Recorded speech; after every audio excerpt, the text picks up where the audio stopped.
contain. There is freedom running through my veins, 'cause your love has broken every chain. I wouldn't have made it, but you came and saved me. I'm celebrating 'cause you've been so good to me. With all I am, I'm gonna praise you now. All things are possible.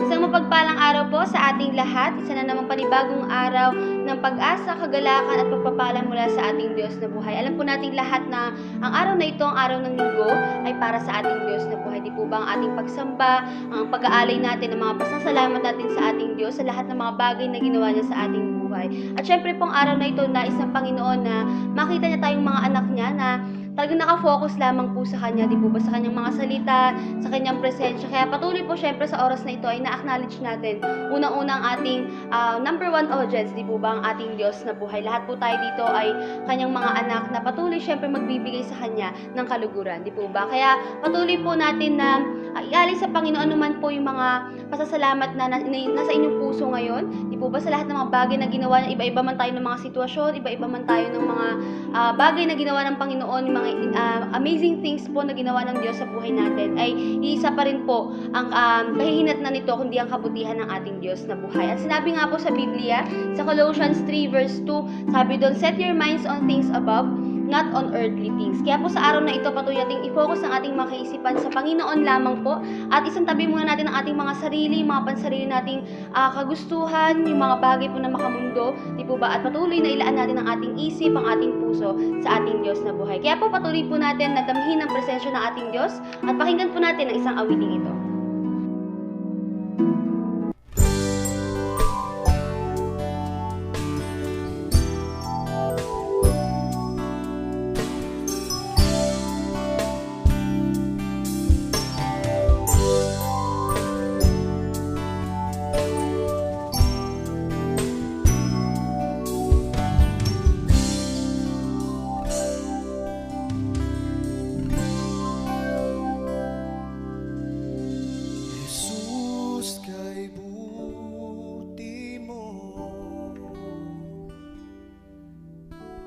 Jesus, kay buti mo, lagi kang tapat sa iyong mga pangako. Jesus, kay buti mo.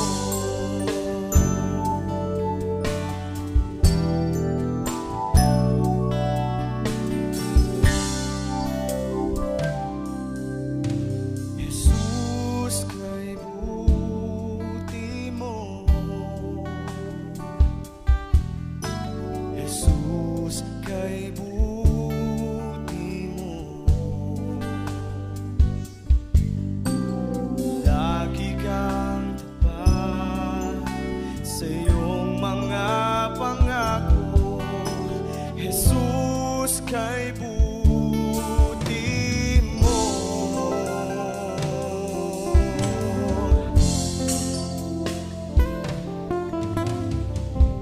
Kay sarap damhin ng pag-ibig mo, kay sarap mamalagi sa presensya mo. Ang pangalan mo, ang banal, o Diyos, ay tunay nga walang kapantay. Kabutihan mo'y di nagbabago, damang-dama ng puso ko. Ang pangalan mong banal, o Diyos, ay tunay ngang walang kapantay. Kay buti mo.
sarap damhin ang pag-ibig mo, kay sarap mamalangin sa presensya mo. Ang pangalan mong banal, O Diyos, ay tunay na walang kapantay.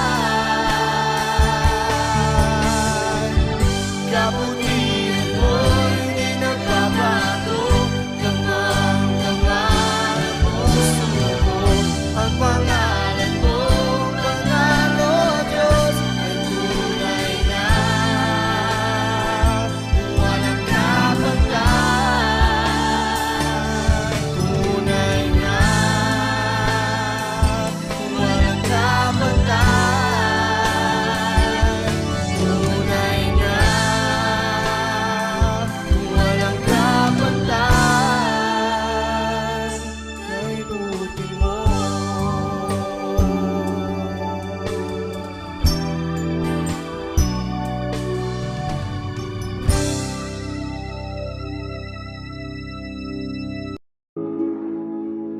Isang napakagandang awitin po ang ating narinig. Tunay nga po na napakabuti ng ating Diyos na buhay at ang pag-ibig ng Panginoon ay hindi nagbabago noon hanggang ngayon. Kaya patuloy po, hindi ko napapatagalin pa. Patuloy po i-focus natin ang ating mga isip, ang ating puso, buksan po natin ang ating mga spiritual na tenga at ang paningin po natin upang patuloy po nating makita at maunawaan ang mga salita ng ating Panginoon. Buksan niyo po ang inyong mga puso, di po ba? At maging sisidlan ito ng salita ng ating Panginoon. At tunay nga po na para hindi niyo po ma-miss ang mensahe para sa inyo ng Diyos sa araw na ito. Kaya po, hindi po natin papatagalin pa. I-welcome po natin ang magsasalita para sa atin sa araw na ito, Pastor Jonathan at Chico.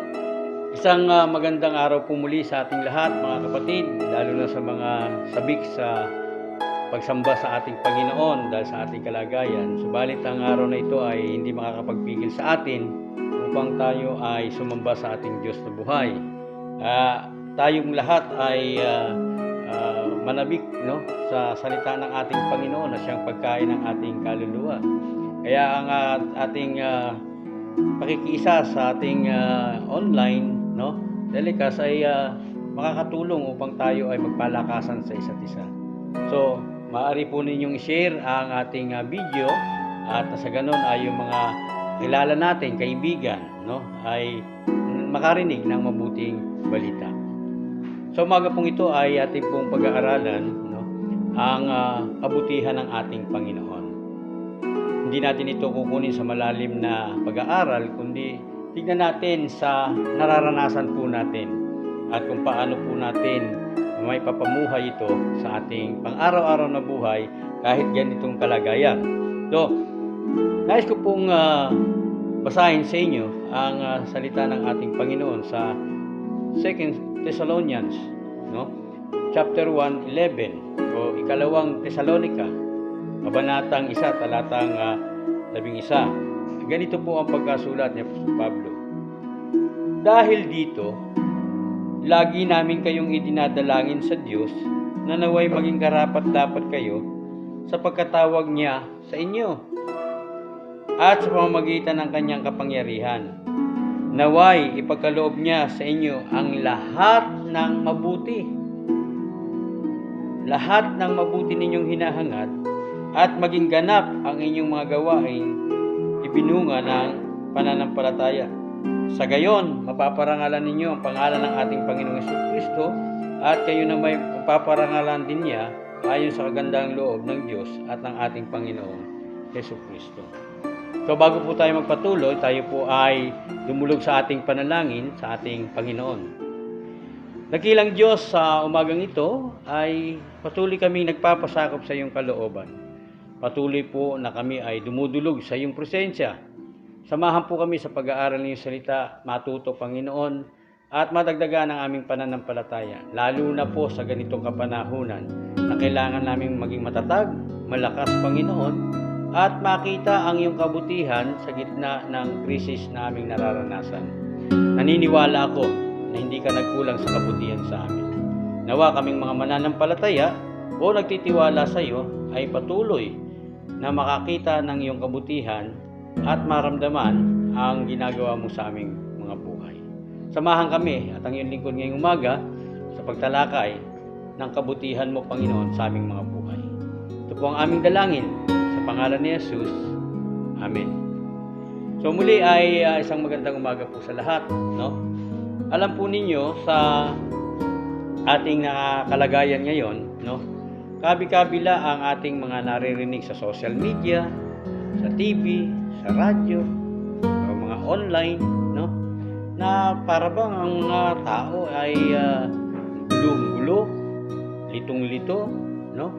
At makabi-kabila ang reklamong naririnig natin tungkol sa mga ayuda, tungkol sa mga pakinabang, tungkol sa mga kung paano kakain, di ba, no?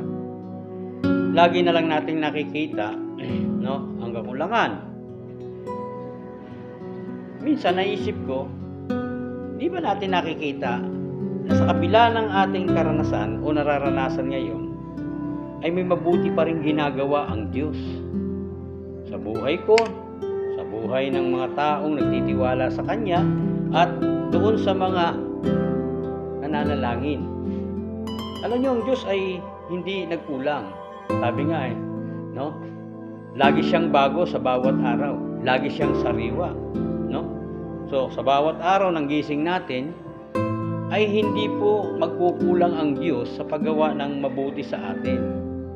At kung bago tayo matulog, ang tanong lang naman, nakita mo ba, naramdaman mo ba, naranasan mo ba ang kabutihan ng Diyos, no? So, dito sa aking binasa ay napakaganda, no? Sabi ni Apostol Pablo sa mga mananampalataya ay lagi ko namin kayong idinadalangin sa Diyos, no? So napakaganda ng puso ni Apostol Pablo para sa mga mananampalataya sapagkat lagi niyang idinadalangin yung mga mananampalataya, yung mga nagtitiwala sa Diyos, no? Lagi niyang panalangin, laging laman ng kanyang puso at isipan sa kanyang panalangin, no? Yung mga mananampalataya na anong kanyang panalangin, naway maging karapat dapat tayo, no, sa pagkakatawag sa atin. Siyempre, araw-araw tayo nagkakamali, araw-araw tayo nagkakasala, nagkukulang sa Panginoon. So pwedeng mawala o mabawasan yung pagiging karapat dapat natin, di ba? Kaya nga itong si Pablo, napakaganda ng kanyang puso sapagkat lagi niyang idinadalangin, no, na huwag mawala yon, no, at maging karapat dapat, no. At isang napakaganda doon, naway ipagkaloob niya sa inyo, no, ang lahat ng mabuti. Lahat ng mabuti na hinahangad natin. Siyempre, lahat naman tayo, o minsan, hindi lang puro negatibo ang naisip natin. Nakakapag-isip din tayo ng mabuti, pero ang tanong, naisasagawa pa natin. So ngayong umaga, practically, no, simple na pagtuturo at pag-aaral, no, sa karanasan, no, at kabutihan ng ating Panginoon. Una, tandaan natin, no, kung ang tatanungin natin, para kanino ba yung kabutihan ng Diyos na yan? No? Hindi naman ako Kristiyano, hindi naman ako mananampalataya. Gagawa ba ng mabuti sa akin ng Diyos? Kapatid, kung nanonood ka ngayon at hindi mo pa nakilala ang Panginoong Jesucristo, ito ang sasabihin ko sa iyo. Ang kabutihan ng Diyos ay para sa lahat ng tao. No?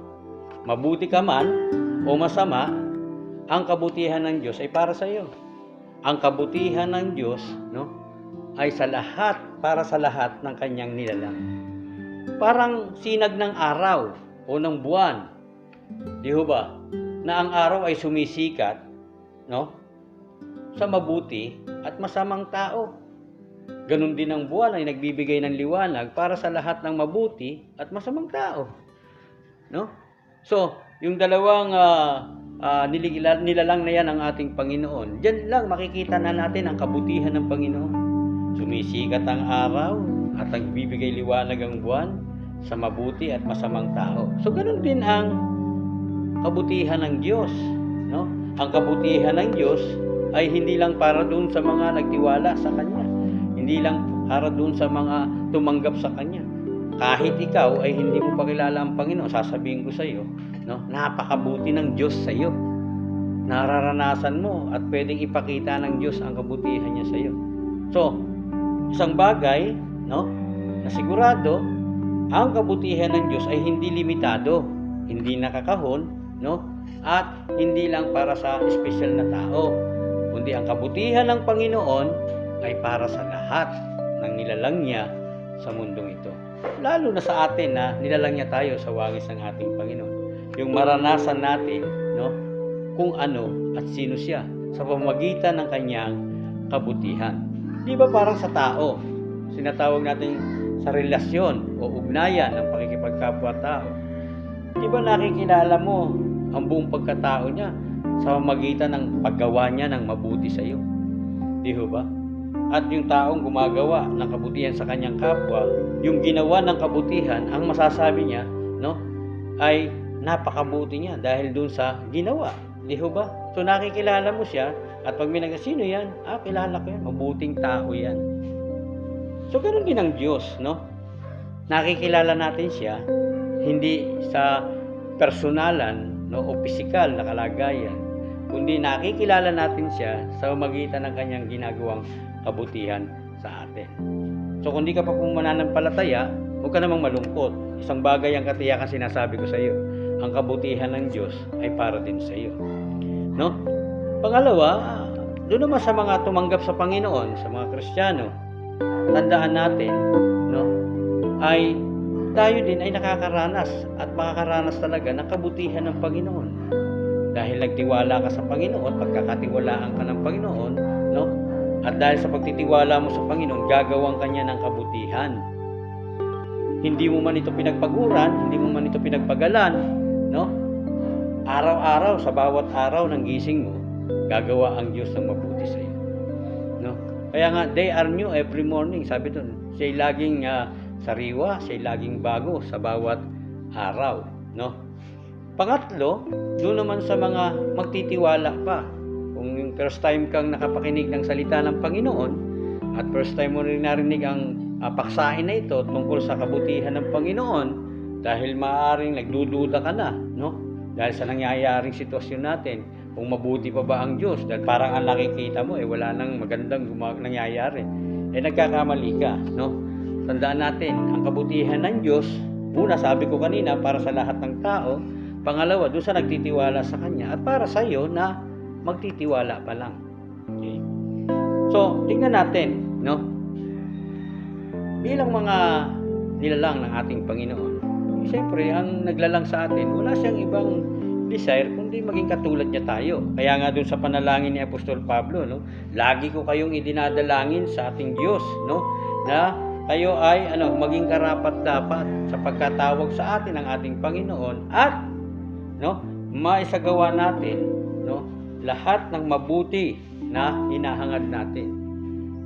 Kung tayo ngayon naghahangad ng mabuti, di lalo na ang ating Panginoon. Okay. Meron isang kanta, no? Merong mga kanta na nagpapahayag at nagdideklara ng kabutihan ng ating Panginoon. Ako, yung paborito ko, yung Kay Buti-Buti Mo, no? Yung kanta na yan, napakasimple kahit ulit-ulitin natin. Pero nagsasabi doon, no? Kay Buti-Buti Mo sa bawat araw, sa bawat oras, sa bawat araw. So, tignan ninyo, no? Tignan natin. Ang kabutihan ng Panginoon ay hindi lang 24/7. Okay? Pagkatapos matitigil. Hindi po. Ito po ay tuloy-tuloy, no? Hanggang tayo ay may hininga, no? Ang kabutihan ng Panginoon ay mararanasan natin sa bawat oras, sa bawat araw. Nangangahulugan, ang Diyos ay hindi nagkukulang sa kanyang kabutihan sa atin. Maaaring tayo ang nagkukulang sa kabutihan sa Diyos. Sa kabutihan natin sa ating kapwa, sa kabutihan natin sa ating sarili. Pero ang Diyos ay hindi magkukulang sa kanyang kabutihan. Kaya yung kanta na yan, yung gumawa ng kanta niyan, ay nakaranas marahil, no, ng walang hanggang kabutihan ng Panginoon sa bawat oras, sa bawat araw. At anong sabi niya doon sa dundo ng kanyang awitin? Ika'y laging tapat. Diba, no? Ika'y laging tapat kung magmahal. Sabi niya, sa makatuwid, no, hindi pa sumablay ang Diyos, no, sa pag-unawa sa atin, sa paggawa ng mabuti sa atin, at sa pagmamahal sa atin. Kaya nga napakasimple ng awitin at napakasarap awit-awitin araw-araw. Kaya yan isa sa mga paborito ko, no? Ay buti-buti mo, Panginoon, sa bawat oras, sa bawat araw. O, di ba? Napakasimpleng kanta, pero no, ipinapahayag natin ang kabutihan ng Panginoon sapagkat yun ang naramdaman natin, no? Merong isang kanta rin na parang panalangin naman, no? Kung yung kanina ay nagbabadya at nagsasabi ng kabutihan ng Panginoon na ginagawa niya sa bawat sa buhay niya, sa bawat oras at araw. Meron namang isang kanta na napakaganda, yung Jesus, kay buti mo, di ba? Jesus, kay buti mo, lagi kang tapat sa iyong mga pangako. Jesus, kay buti mo. Isipin mo, no? Paulit-ulit lang yung salitang Jesus, kay buti mo, no? Pero yung isang sumingit doon na linoktong niya, lagi kang tapat sa iyong mga pangako.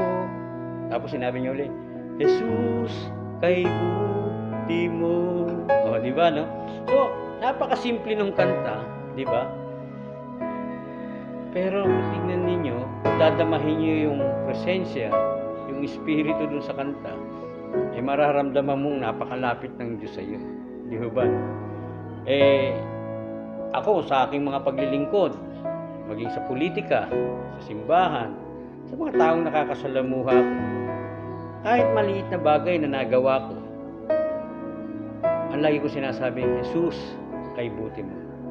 O mga taong tumutulong sa akin o gumagawa din ng mabuti sa akin, lagi kong nasasabi sa Panginoon, Jesus, kay buti mo. Laging kang tapat sa iyong mga pangako. Kasi ang Diyos naman ay hindi magkukulang, no? Gagawa siya ng paraan, no? Para maiparamdam niya sa atin ang kanyang kabutihan, ang kanyang katapatan at ang kanyang pagmamahal, no? Meron pang isang kanta tungkol dyan sa kabutihan, yung napakagandang kantahin din, yung kabutihan mo'y di nagbabago. O, di ba, no? Damang-damang presensya mo, di ba? So, ang ganda, di ba, no? Kabutihan mo'y di nagbabago. So, kaya kahit may krisis tayo, kahit may pandemiko na nararanasan tayo, hindi lang naman dito sa Pilipinas, yung kabutihan ng Diyos, hindi po yun nagbabago. Bago magkaroon ng mga COVID-19 na yan, mabuti na ang Diyos sa iyo, no? Habang nararanasan natin sa loob ng 2 buwan at dumadanas tayo ng kahirapan, hindi nagbago ang Diyos sa kanyang kabutihan. Hanggang ngayon, ma-extend yan. Kung ano na mga level na nilalagay niya sa ECQ na yan, merong MECQ, GCQ, EECQ, di ba?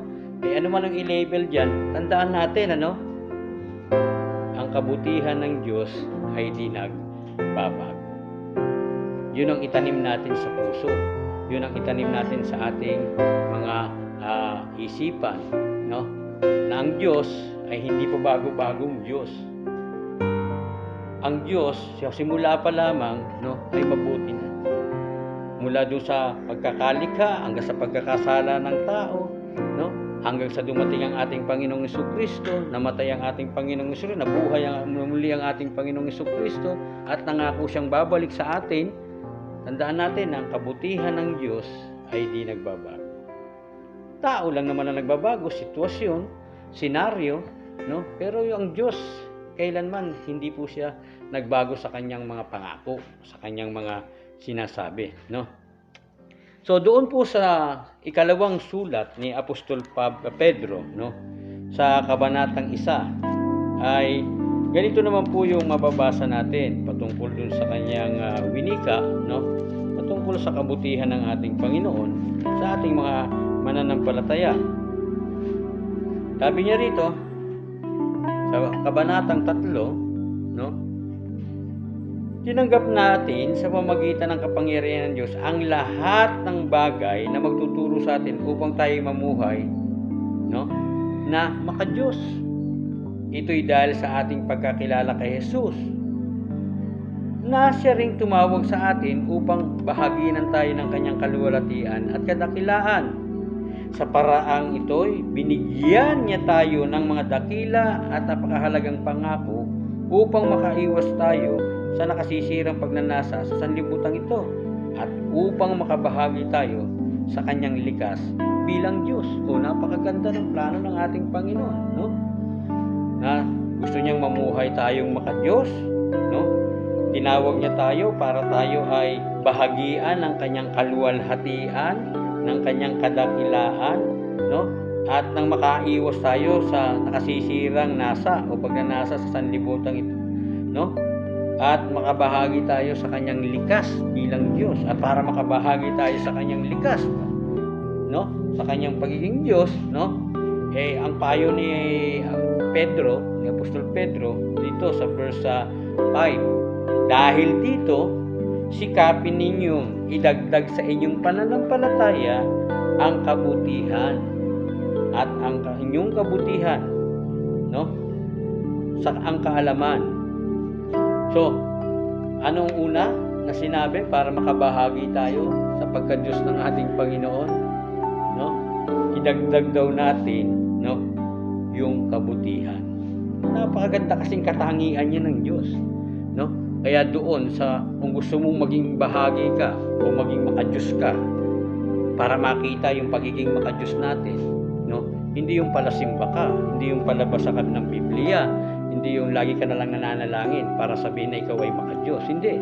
Ang sinasabi rito, ulitin ko po, no? Sabi niya rito, sa paraang ito, binigyan niya tayo ng dakila at napakahalagang pangako upang makaiwas sa nakasisirang pagnanasa ng sanlibutan at upang makabahagi tayo sa kanyang likas bilang Diyos. Dahil dito, sabi niya, sikapin ninyong idagdag sa inyong pananampalataya ang kabutihan. So, kung gusto nating maging makadiyos, no? Dahil tayo ay mananampalataya, no? At gusto mong maging makadiyos, no? Idagdag mo daw yung kabutihan, no? Yun yung una.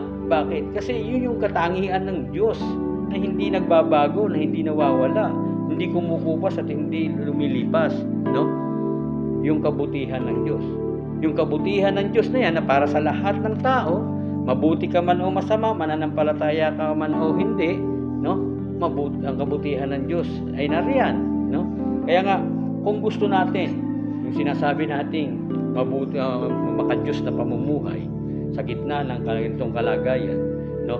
Idagdag mo lang, kapatid, yung kabutihan. So, sa bawat araw, mag-isip ka ng mabuti sa iyong kapwa. Mag-isip ka ng mabuti sa ating Panginoon. Mag-isip ka ng mabuti kung ano may tutulong mo sa komunidad mo. Mag-isip ka ng kabutihan. Yun ang sabi doon, idagdag sa pananampalataya ang kabutihan at sa inyong kabutihan, no? Ang kaalaman. So, hinihikaya tayo ni Pedro, no? Na kung gusto nating makita ng mga tao sa paligid natin, ng mga kamag-anak natin, ng komunidad natin, no? Dahil tayo mananampalataya ni Kristo at makita sa atin yung pagiging makadiyos, simple lang, no?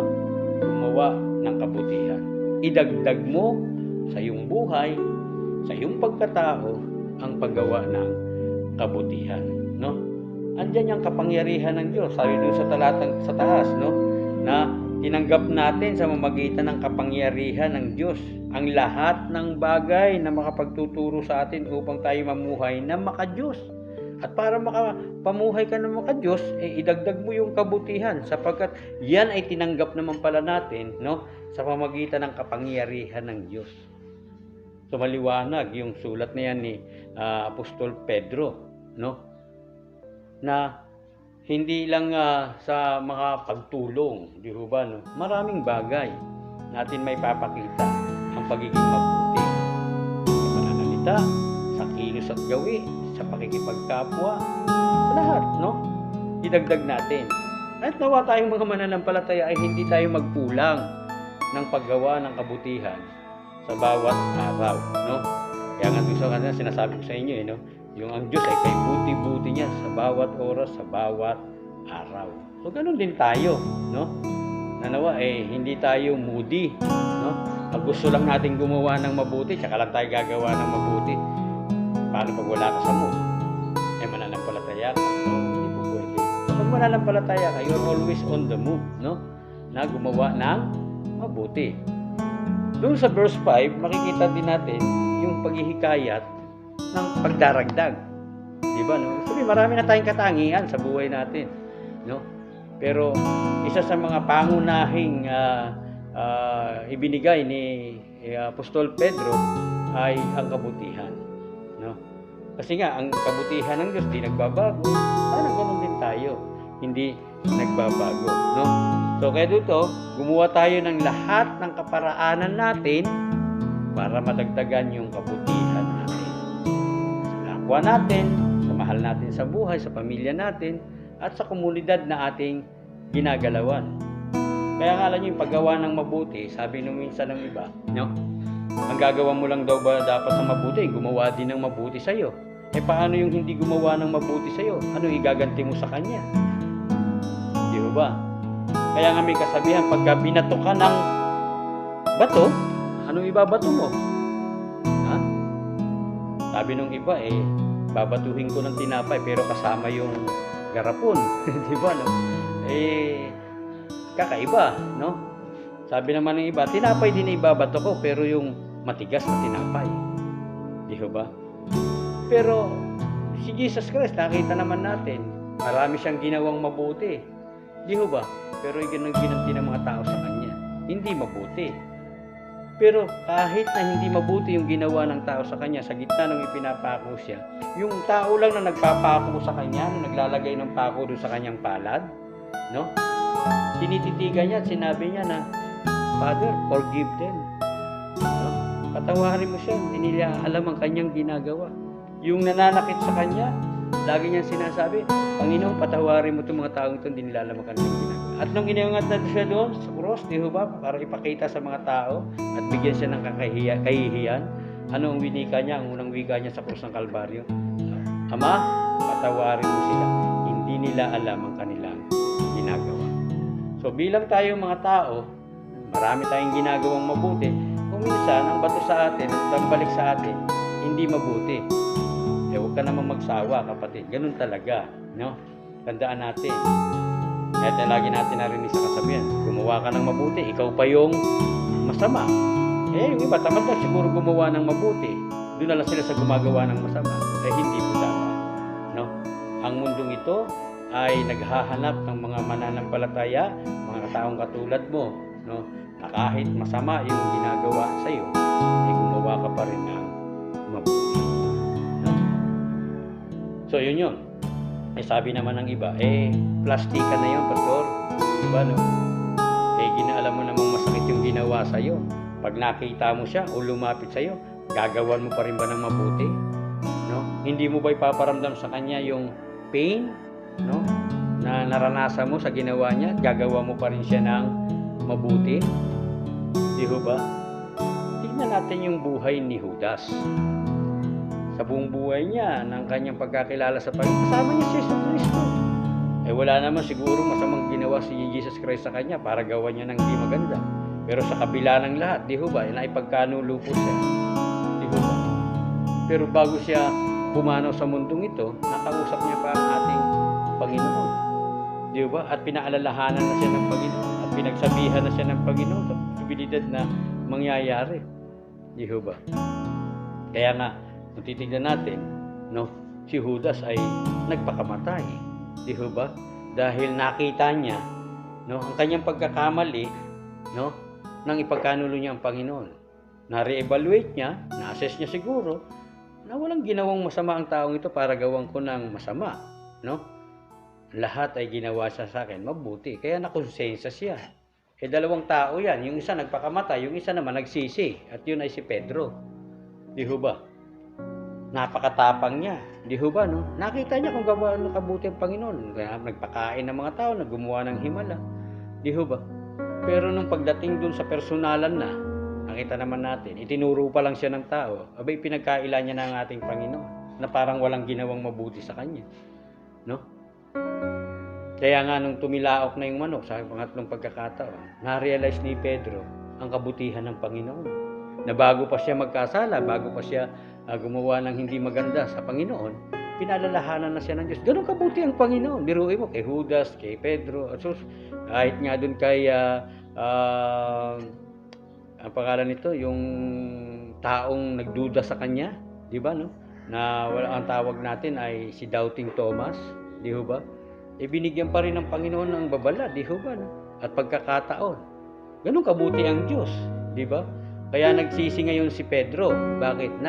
Na-realize niya ang kabutihan ng Panginoon na bago pa mangyari itong senaryong ito, pinalalahanan na siya ng Panginoon.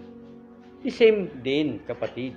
Kung may masamang nangyayari sa buhay mo o hindi magandang nangyayaring karanasan, hindi yan ngayon lang dumating. At bago pa dumating yan, maaaring mga previous days, month, no, or night, may pinaalala na ang Diyos sa iyo. Di ba? Ganun kabuti ang Panginoon. Hindi siya huli. Lagi siyang una. Ganun kabuti ang Diyos natin.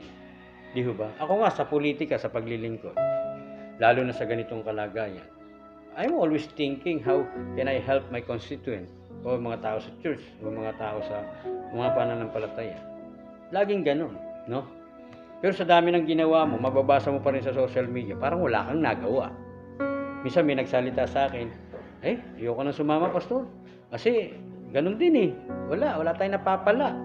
Kasi kahit anong gawin natin, no? Masama pa rin ang tingin sa atin ng tao. Kahit anong tulong natin sa kanila, parang wala ka pa rin na tulong. Gumawa ka na lang mabuti, ikaw pa yung masama. Kaya sabi niya, ayoko na. Sabi ko sa kanya, ngayon, ang tanong ko lang ganito. Gumawa ka ng mabuti, ang tingin sa'yo masama, tumulong ka, ikaw pa rin yung masama. Ngayon, wala kang gagawin. Ano nakalagayan mo? Mabuti ka ba o masama? Iyo ba? Yung wala kang ginawa sa kapwa mo, yun ang masama. Iyo ba? Kung may ginawa kang mabuti, sa paningin ng Panginoon, hindi ka masama. Sa paningin ng tao. Tandaan natin, no? Diyos ang gaganti sa lahat ng kabutihang ginagawa natin. Kaya mas mabuti nang gumawa ako at bulaan ako na ako'y masama o ako pang masisi dahil sa ginawa kong kabuti. Okay lang yun. Kasi God knows, alam ng Panginoon kung ano ang ating ginawa. Di ba? Hindi naman natin kailangan ng reward ngayon dito Ang reward nasa langit. Di ba? Kaya ako bilang pastor, at the same time, ay isang politiko. Kahit ano sabihin ng mga tao sa akin, siraan man ako sa social media, o ano pa man, i-text man ako, hindi ako titigil sa paggawa ng mabuti. No? Sapagkat yung ginagawa ko hindi para sa kanila lang, kundi para sa Diyos na kinakilala kong napakabuti. At kahit na ano ang mangyari sa akin, no, gagawa pa rin ako ng mabuti. Kasi ganun ang Diyos natin Ayun ang sinabi ni Paul, di ba, sa 1 Thessalonians, no? Binigyan naman tayo ng kapangyarihan ng Diyos na gumawa. No? Kaya nga, huwag natin sayangin yung oras, huwag natin sayangin yung araw na binibigay na oportunidad ng ating Panginoon. No? And lastly, doon sa verse 8, tingnan natin, kung ang mga katangiang ito ay taglay ninyo at pinagyayaman ng inyong pagkakilala sa Panginoong Jesucristo, ay hindi mawawalan ng kabuluhan at kapakinabangan. Ngunit kung wala sa inyo ang mga ito, kayo ay parang bulag at hindi nakakakita at nakakalimot na nilinis na kayo sa inyong kasalanan. So, ano sabi ni Pedro? Kung yung mga katangian daw, lalo na yung sinasabi natin kaninang kabutihan na idinagdag natin sa atin, no? Ito ay taglay ninyo at pinagyayaman ang inyong pagkakilala sa Panginoon. So, sa paggawa mo ng mabuti, mas lalong lumalalim yung ugnayan mo sa Panginoon. Mas lalo mong makikilala ang Diyos na pinaglilingkuran mo at nakilala mo. No? Kaya si Jesus Christ, tingnan natin, hindi siya nagsawa sa paggawa ng mabuti. Kahit lahat ng tao, ginawan siya ng di mabuti. Sa buong buhay naman ng Panginoon natin, hindi siya gumawa ng masama. Di ba, ano ba napala niya? Siya pa rin ay ginawa ng di maganda. Pero hindi niya tayo hinikayat na tumigil. No? Kundi, magpatuloy tayo sa paggawa ng mabuti. Mga kapatid, minsan maraming tao naghahanap sa Diyos. Nagtatanong sa Diyos, hinahagilap ang Diyos. At yung salitang kabutihan ng Diyos, hindi nila maramdaman yun. Hindi nila madama. Hindi nila makita. Ikaw lang, kapatid, ang iniintay ng Diyos. Para maramdaman ng kapatid mo, ng kakilala mo, kaibigan mo, kapitbahay mo, ang komunidad ninyo, ang kabutihan ng Diyos, ay kailangan ka ng Panginoon. At ang hikayat sa atin, ni Apostol Pedro, no? Idagdag natin sa ating buhay ang kabutihan. Idagdag natin sa ating pananampalataya ang kabutihan. At kapag idinagdag mo ang kabutihan na sa iyo, gagawa ka ng mabuti sa iyong kapwa, sa iyong kapatid, sa iyong kamag-anak, sa iyong kaibigan, sa iyong komunidad, ay mararamdaman nilang at sasabihin nilang, kay buti ng Diyos. Mabuti talaga ang Diyos.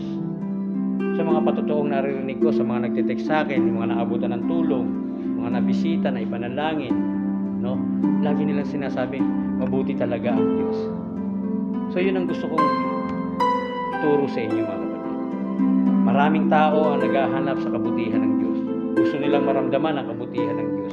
Gusto nilang makita kung talagang mabuti ang Diyos. Mangyayari yun kapag ikaw, kapatid, no, ay hindi tumigil sa paggawa ng mabuti. At kapag ikaw ang nagparamdam ng kabutihan sa kapwa mo, masasabi nila, mabuti ang Diyos. Di man nila nakita ang Diyos, mamukhaan at malapitan, ramdam naman nila ang pag-ibig, pagmamahal at kalinga ng Panginoon dahil sa iyo. Kaya ngayong umaga, inihikayat ko po kayo, huwag tayong magtumigil sa paggawa ng mabuti. Tayo'y maging instrumento ng Panginoon sa gitna ng krisis na ito, maiparamdam natin sa tao ang kanyang kabutihan. No? At nawa, bago dumating ang Panginoon, nakagawa tayo ng maraming mabuti sa ating kapwa. So yan po ang ating paksain ngayong umaga, mga kapatid. Nawa ay nakapagbigay inspirasyon, no? Hindi malalim na talakayan, hindi malalim na pag-aaral, kundi batay doon sa nangyayari at karanasan natin sa ngayon, no? Mga practical na pagtuturo kung paano natin mapagyayaman ang ating pananampalataya, may papakitang mabuti tayong Kristiyano, at higit sa lahat, matuwa ang Diyos sa atin na kahit sa krisis na ito at may pandemiko, ang mga Kristiyano nagpapatuloy sa paggawa ng kabutihan. Maraming salamat at pagpalain po kayo ng ating Panginoon at tayo po ay manalangin. Nagilang Diyos, sa umagang ito, dinadalangin ko po sa iyo yung aming tagapanood, tagapakinig. Kung sila man po ay nahipo na yung salita at nahikayat na magpatuloy sa paggawa ng mabuti sa kanilang kapwa, dinadalangin ko po sila sa iyo ngayon, nasamahan sila ng iyong banal na Espiritu. At katulad ng yung winika sa iyong salita, Panginoon, sa magitan ng mga apostol, no? Na hindi po ninyo kalilimutan, hindi nyo pababayaan, at hindi na masasayang ang mga pagpapagal ng mga taong gumagawa ng mabuti. Kaya ikaw, kapatid, na gumagawa ng mabuti ngayon, magpatuloy ka. Kasama mo kami, kasama natin ang Diyos, no? Hindi niya tayo iiwan, hindi niya tayo pababayaan. Ikaw naman, kapatid, kung first time mo lang na mapaliwanagan ang tungkol sa kabutihan ng Panginoon, ay hinikayat din kita. Bakit di mo subukan ang kabutihan sa iyong kapwa? Ama, pagpalain lahat ng aming tagapakinig ngayong umaga, isang mapagpalang pagsamba sa iyo sa lahat ng aming tagapanood. Ang aming dalangin sa pangalan ni Jesus. Amen. Muli po ay nikayat ko kayo na ibahagi yung ating video, i-share sa kaibigan, no? Forward natin. Hindi po masasayang yung inyong mga load sapagkat gumawa na kayo ng kabutihan. Yung pag-share lamang po ng video ay isa ng paggawa ng kabutihan. Malay mo, sa pag-share mo ng video na ito, no, ay merong taong napasahan ka na nangangailangan na pala at naghahanap sa kabutihan ng Panginoon. At dahil ipinasa mo at narinig niyang mensaheng ito, isa lang ang sasabihin niya, mabuti talaga ang Diyos. No? Kaya muli, huwag niyong kalilimutan i-like ang ating page, no? Ang ating online service, at naway magpatuloy tayo sa paglilingkod sa Panginoon. Isang mapagpalang linggo sa inyong lahat. Isang napakagandang mensahe po ang ating narinig mula sa ating Panginoon. Tunay nga po na napakabuti ng ating Diyos na buhay kahit po nasa kaligitnaan tayo ng mga bagay at mga sitwasyon na hindi man natin nakikita. Di po ba yung kabutihan ng Diyos? Di po ba? Pero halukayin natin at makikita po at matatagpuan natin ang kabutihan ng Panginoon. Na tunay nga po suklian natin. Di po ba kahit na may mga bagay o may mga tao na hindi man na mabuti sa atin ay patuloy po nating ibalik yun sa kanila. Dahil yun po ang kaugalian, yun ang katangian ng ating Diyos sa buhay sa kanyang kaharian. At kung gusto nating makarating, di po ba sa langit o sa kaharian ng Panginoon, ay patuloy po nating taglayin ang mga bagay, ang mga attributes, di po ba, mga characters na kung saan ay nag-fit po dun sa kaharian ng ating Panginoon. Ayan po, nawa po patuloy kayong na-bless sa salita ng ating Panginoon. Nawa nakapagbigay po ito ng kalakasan at encouragement po sa atin bilang mga mananampalataya ng Panginoon. At kung ikaw po na hindi pa mananampalataya, ay huwag po kayong mag-alala, kagaya po ng sabi ni Pastor Gania, di po ba, ang Diyos ay mabuti sa lahat ng tao na kanyang nilalang. Kaya patuloy po syempre na i-share po natin ang video na ito at patuloy po natin i-follow ang lahat ng mga social media accounts ng Jesham Pangarap Church. Unang-una po syempre, follow niyo po ang ating Facebook page, ang Jesham Pangarap Church, at dito po natin ina-update ang lahat ng mga activities natin, ang midweek service, tuwing Wednesday po yan, at katulad po ngayon ng online service po natin. At sa mga iba pa po nating activities ay makikita niyo po yan sa ating Facebook page. And follow nyo rin po ang aming Instagram, Jesham Pangarap Church. At doon po namin isinisend po ang lahat ng mga devotionals, mga encouragement po at mga quotational, syempre na makakapag-encourage po sa atin sa araw-araw nating buhay bilang anak ng Panginoon, di po ba? At isa to sa mga makakapag-encourage po sa atin para magpatuloy at mag-umpisa sa isang buong araw. At sa atin pong YouTube channel, patuloy nyo po itong i-follow at i-subscribe nyo po para makita nyo po lahat ng mga videos ng Jesham Family. At ngayon po ay i-upload po namin ang online service na ito sa YouTube channel po natin at abangan nyo po ito sa aming Facebook page. Ayan, kaya po patuloy po, God bless sa inyong lahat at salamat po sa maikling oras na inilaan nyo para sa online service na ito at panoorin po natin ang mga iba pang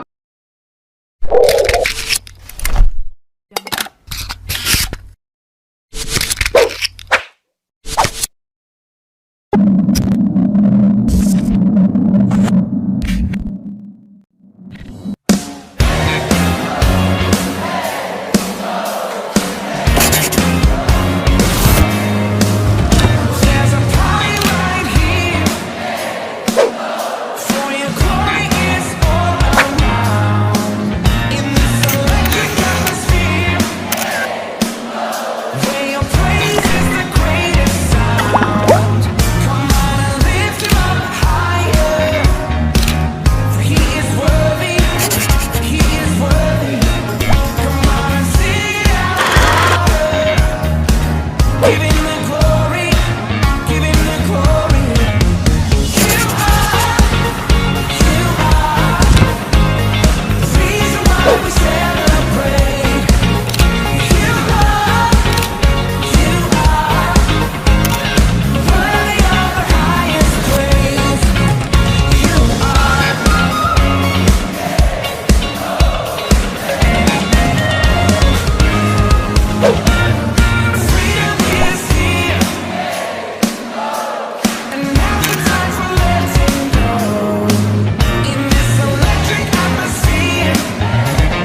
don't understand.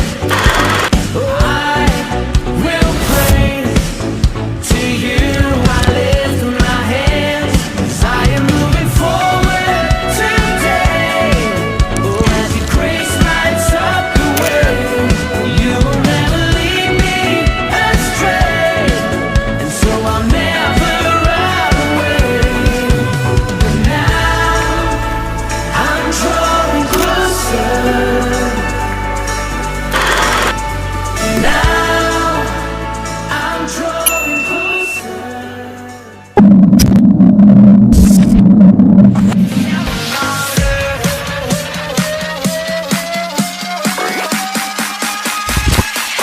Wherever you